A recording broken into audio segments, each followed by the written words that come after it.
Let's go ahead and check in now with Josh and Jamie in Studio B for a preview of what's ahead on Sports Overtime. Guys, what's up? Haley, Shane, thank you very much. Jamie, big-time district championship games, big-time atmospheres. Yes, I forgot where I was for a moment because I was running into the studio. Estill County, Powell County, we got North and Clay to lead off the show, plus much more, including a really good one with Breathitt County and Jackson City. That's all next on the Appalachian Wireless Sports Overtime.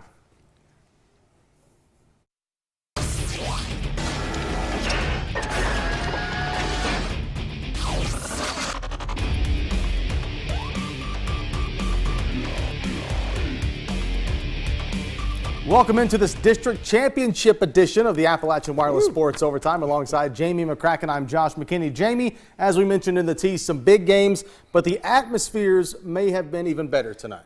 No doubt about it. Good to be with you 5 nights in a row now. We mentioned earlier this afternoon in the locker room that we had done a game of the week. It would have been in the 49th district. We had Clay County and we had North Laurel tonight. Probably one of the best on the top of the list. So why not start the show in Jackson County with the boys' 49th District Championship? I say we do it. To McKee, the Clay County student section came out in full force for the 49th District Championship. North Laurel, Clay County squaring off in Jackson County. Late first quarter, Jags up 2. Adam Sizemore. You got to get the rock, paper, scissors, shoot on. Oh, my bad.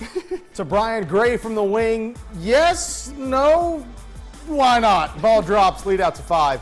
North Laurel defense turning into offense here. Jarrett Lips with the steal. Jarrett Lips with the finish. Clay County, though, by 2. Seconds winding down in the first half. Clay County down 3. Whose hands do you want the ball in? This guy, Trey Farmer. From the sideline, nothing but the bottom of the net. We're tied at 29 at the half. To the third quarter we go. Blake Smith driving. Blake Smith's floater drops through for 2. That's his move right there. Give him 30 for the game. Adam Sizemore, dude's a freshman, making passes like this. Look at that backdoor cut to Peyton Broughton, two-handed slam. Jags, though, down 2. The Tigers pull their lead out to double digits at one point in the fourth quarter. And Clay County, as we go to the Highlands Health System scoreboard, holds off North 72-64. The Tigers are district champs for the 13th straight year. They take the 1 seed for the 49th, heading into next week's 13th region tournament.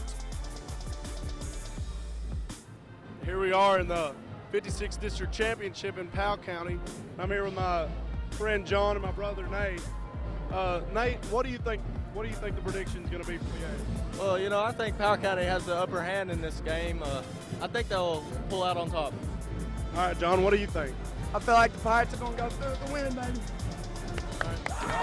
Yep, and there you have it. It looks like Powell County's going to win this game. Boys 56th district title game, Powell County, Estill County, game day crew out. First half, first quarter, Trevor Markham. How do you like your threes from the corner? On the other end, Caleb Bonney. This kid's nasty. The Pirates, they keep hanging out in the corner though. Austin Napier. How do you like your 3 balls in the corner? Meanwhile, Bonney just kept doing his thing. So we had corner 3, Bonnie, corner 3, Bonnie. What do we have this time? Bonnie. More Bonnie. Estill takes a 1-point lead. Let's go second quarter. Tyler Carter, how do you like your threes? In the corner. Oh, there you go. Literally. I'm catching on. Yeah, the Pirates just hung out there all night long. That part of a 10-0 run there. Give me more Bonnie.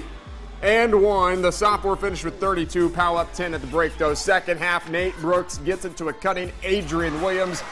That's some reversage, I should say. He had 21. Pirates won both games in the regular season, and they beat Estill County again. ESPN Game Day crew, they were right. 61-45. All right, let's stay on the scoreboard tonight. Out at the boys' 48th District Championship, Southwestern, our number 1 ranked team in the mountains, falls to Wayne County 79-73. South Laurel defeats Corbin 77-58 to win the boys' 50th district. And then Harlan County takes care of Bell County 68-43 in the boys' 52nd district championship. Those Powell County students may be one of the better things I've seen in a long time. That was good. Still to come, we continue with more district championship rivalry games, including the Barberville Tigers and the Knox Central Panthers. They meet up in the 51st district tournament at Lynn Camp.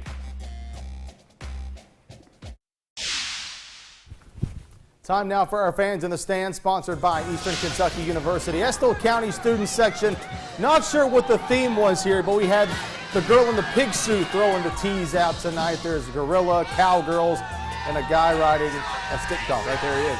All kinds of interesting costumes. Estill County student section. Our fans in the stands, sponsored by EKU.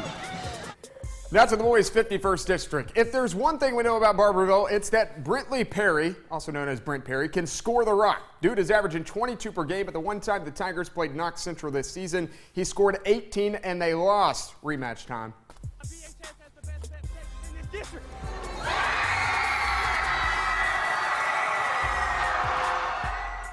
is Camden Smith, and Knox Central runs this town, boy. It's a Caleb No highlight. That's what you get. Knox Central led by 5 at half. They come out on a 4-0 run. Jermel Carton coast to coast. And then another one. Another fast break. You see the pattern. Carton again, this time a pull-up J. That goes, but Markel Turner had himself a night 2 off the pass from Perry. The other side, why not? Turner, your boy Perry, but was held at 12 tonight. Turner with a sweet drive to the basket here, and then, oh, this guy. It's, again, Markel Turner. Problem is, Chad Marcy's a big dude. He's 8th in rebounding in the state. Drops in 2 of his 11 points. Other side, Christian Bunch with not a bunch of points, but 3 of them.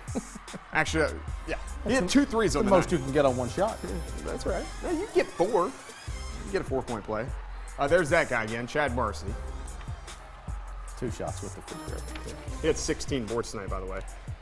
And they just forgot about Carton. He scored 28 and was the tournament MVP. Celebration begins. Knox Central. Let's go to the scoreboard. They win it over Barberville. Girls 58th District, the defending tournament champion Prestonsburg Lady Black Cats. Betsy Lane Lady Cats, the regular season champion. First half, Tiffany Meadows, the strong take to the rack. Lady Black Cats lead the Lady Cats by 9. At the other end, it's Emily Kidd. She gets blocked, but she stays with it, puts it in with a second chance. Betsy Lane, though, still down 7. Lady Cats now from the outside. Summer Johnson. The bank stays open for her out in Eastern. Deficit, though, in double digits at 11. Now to the 4th. Betsy Lane comes up with the steal. Kidd ends up with it, lays it in to cut into the lead. But the Lady Black Cats would hit their free throws down the stretch, and they repeat as champions of the girls' 58th District Tournament.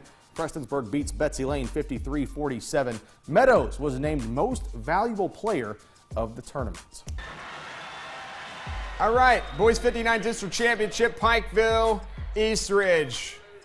Early in the first, Warriors Trey Little brings the ball around but doesn't want to go any further. Why not when you can shoot it? I'll take that. And then Panthers' Blaine May gets the rebound, tosses it to Clay Sloan. There you go. There's 2 points for the Panthers. A tight game. Pikeville with the ball again. White Battle will end up with the ball, and he'll put it. Yeah, good pump fake. He'll put it up and in. All right, back on the other side now. Justin Potter to Matt Miller. I guess it's Miller time. Eastridge playing pass around again. Jacob Childers gives it back to Little. And Little, he gonna score. Let's go to the scoreboard. The Warriors win the 59th District Tournament 52-43 over Pikeville. More to come on the Appalachian Wireless Sports Overtime. We hear from the Alice Lloyd Eagles as they get set for their conference semifinal game tomorrow with Point Park. Yeah, and it's an all Beaver Creek final in the 58th District as Allen Central and Josh McKinney and South Floyd, they get all jacked up for this one. We're going more championship highlights next. Last season, Allen Central and South Floyd played the least lowest scoring 58th District Championship game since 1943, scoring a combined 63 points. In their 2 meetings this season, though, the Raiders and Rebels have combined to score 137 and 139 points. Star Wars theme for the Allen Central students section. South Floyd going with the traditional whiteout for tonight's championship. Nice ball movement by the Rebels results in a baseline jumper from Dylan Cottle. Shows off the soft touch. AC by 2. Andrew Tackett doing work for South Floyd. Pulls up Gets the high bounce off the rim. Still counts though for 2. We're still tied in the first. Cameron Blevins driving for Central but gets blocked. Papa Trammell. Raiders then running, and Jake Collins lays it in at the other end. South Floyd up by 3. Brady Ousley missed some time this season due to injury, but he's back and healthy, draining the 3 ball to increase the lead to 6. Rebels battling down low now. Blevins gets the tough 2 points on the block. Central, though, still trailing by 4. Tackett driving, dishes off to Brady Kahn. Look at this little nifty pass. Raiders still holding on to the lead. Rebels also going back inside. Bailey Wright on the drive, the pass to Cottle, who muscles it up and in, and he draws the foul. But as we go to the Highlands Health System scoreboard, you will see that South Floyd makes it back-to-back district championships, 68-58 the final over Allen Central. All right, Jackson City taking on rival Breathitt County in the 55th District Championship. Fans, they were rowdy tonight in Jackson. First quarter, Zach Holland going to work down low. The Tigers are trailed by 2 early. More from Jackson City here. John Turner fakes the defender out, and that's a splash ball. Later in the quarter, Breathitt County's Justin Baker driving baseline. Game high 19 for Baker. JC getting it done with the defense now. Albert Turner. The steal flips it ahead to his brother Cam Turner. Tigers have a 7-point lead. Second quarter now. Holland the drive. Oh, yeah. Fans it out to Jerry Fraley there for the 3. Jack City still up 7. Breathitt County not going away. JT O'Hare, he can count it by 3 right there. Bobcats pull within 2. In the second half, City still on the attack. Turner bounces back door for Holland. 2 of his team high 18. Then we got a U-Pike top plate contender. I don't know what that is. That's just Ethan Little. But too much. Jack City Holland knifes it in. Right there, plus the foul, and the celebration is on for the purple and the black. The Tigers celebrate their first district title in a decade. Coach Carmit back hugging it out with his players and the fans who waited so long for this night. They're celebrating too. Let's go to the scoreboard. It's Jackson City over Breathitt County, 62-53. Back out to the 59th District, the Shelby Valley Lady Cats meeting up with the Lady Panthers of Pikeville. Top of the first quarter. Lady Cats Summer Rose knocks the ball loose as she goes down, tosses it to Lakin Mullins on transition, lays it in. Lady Cats up a deuce. Later in the first, Lady Panthers Olivia Gearhart puts it in the hands of Savannah Noonamaker. And Noonamaker, soft touch on the drive, misses it though, but Leslie Stewart's there for the putback in the first half. Cats Mullins will save it from going out of bounds, tosses it in to teammate Rose to Savannah Belcher. There's 3 points. Second half now, Lady Cats up, and there's 3 more from Lakin Mullins from downtown. Valley's Cassidy Wright gets the ball. She thinks about it, takes it. You know what? I'm just going to take it right to the rack, increasing the lead for Shelby Valley on Noonamaker. And Shelby Valley, your 59th district champion, a final score of 56-32 over Pikeville. Staying on the Highlands Health System scoreboard, Knott Central over Jenkins in the girls' 53rd district championship, 64-61. Perry Central over Buckhorn in the boys' 54th final, 56-44. And Johnson Central defeats Magoffin County 61-54 in the championship game of the boys' 57th district tournament. Much more to come on the Appalachian Wireless Sports Overtime, but as we go to break, here is the final Alice Lloyd College Mountain Top 10s.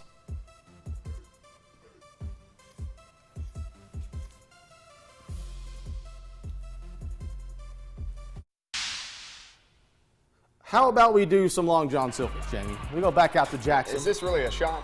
Heck yeah, it is. 55th District Championship. Jackson City won the game, but look at the shot by Ethan Little. I'm not sure that counts because it hits the top of the backboard. You know what? It did count because the referee signaled that it counted. It sat atop the backboard, and you know what? Andy got the foul. Ethan Little, our Long John Silvers, nothing but net.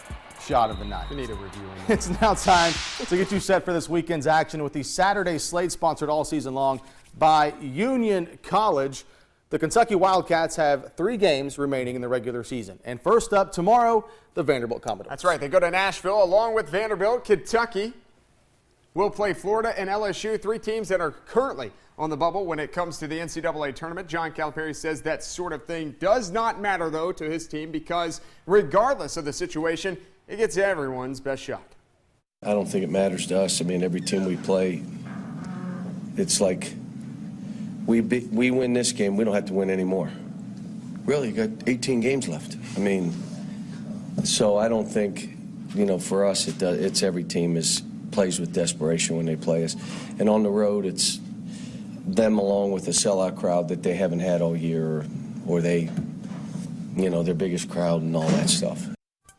Next game infographic. Here we go. The Wildcats journey to Nashville tomorrow afternoon for their SEC matchup. The Vanderbilt Commodores. Game time set for 4 o'clock right here on WIMT. Kentucky has won 5 of its last 6 games entering the game. Vandy enters the game a winner of 4 of its last 5. UK won by 19 back on January 23rd. Of course, Vandy coming off that win against Florida. That's right. It's your line yeah, it's your cue. Also going on tomorrow, some KIAC tournament action over in Knott County. That's where you'll be. That's right. The Alice Lloyd Eagles play host to the Pioneers of Point Park University in the conference tournament semifinals. The Eagles lead the nation in total blocks and blocks per game, and head coach J.R. Hammond says that defense will be key when going up against the stellar guard play of the Pioneers. Point Park's an excellent three-point shooting team. They play a lot of guards, so hopefully we can use our size to defend their guards. And I know we played them up third place, and it was a heck of a game, and I think it was a 2-point game. And so we just got to get ready. We got to get focused. I think that does help take the monkey off their back and release a little bit of the pressure from the guys, because last Saturday was upsetting, and they really wanted to pull that one off Saturday, and they didn't. So we really got focused the last 2 days and got ready for this game. The Eagles will host the Point Park Pioneers tomorrow at 7 o'clock at the Grady Nutt Athletic Center in Pipapassis. Say that 5 times fast. Point Park Pioneers, Pipapassis. The men's KIAC tournament semifinals, Alice Lloyd was champion of the Capital Division, while Point Park finished second in the Colonial Division. The 2 teams have played once already this season. The Pioneers beat the Eagles back on December 8th in Pennsylvania, 79-75. Tonight, down in Kingsport, Tennessee, the Union Bulldogs knock off the Reinhardt Eagles 98-80 to advance to tomorrow's Appalachian Athletic Conference Tournament Championship. AAC Defensive Player of the Year Gerard Newby got it done on the offensive end tonight, leading Union with 25 points. The Bulldogs will play tomorrow in the final at 2 p.m. versus the Bluefield Rams, with a trip to the national tournament on the line. So nothing like the Defensive Player of the Year having a good night offensively with 25. That's right. A lot on the line in that game, because Tennessee Wesleyan, the regular season champ, lost to Bluefield. So the winner of that game tomorrow, an automatic bid, although Union in pretty good shape in the top 10. Yeah, I was going to say, a top 10 team pretty much all season long with the rankings and stuff, so they're probably going to get in. But you know what? Just go out and win at Union and just take care of it. Yeah. District tournaments are now done at the high school level. Next week, regional tournaments get underway as teams try and get to the Sweet 16. Yeah, regional draws going on across the coverage area. I know I'll be at the 14th out of Powell County. Tomorrow night we'll have those, and we'll dive into the pairings. And then on Sunday, of course, we have more pairings with the 14th region boys. The regional pairing show Sunday at 7 o'clock on this TV. That was also part of your line there. Yeah. Don't forget to tune back in tomorrow night, though, for the Appalachian Wireless Sports Overtime Saturday night. Jamie, Lauren, I think I'm in the show a little bit, too, this week. We're putting you in again? Yeah, so, but until then, thank you for watching, and have a good night. That must have been Lauren's decision.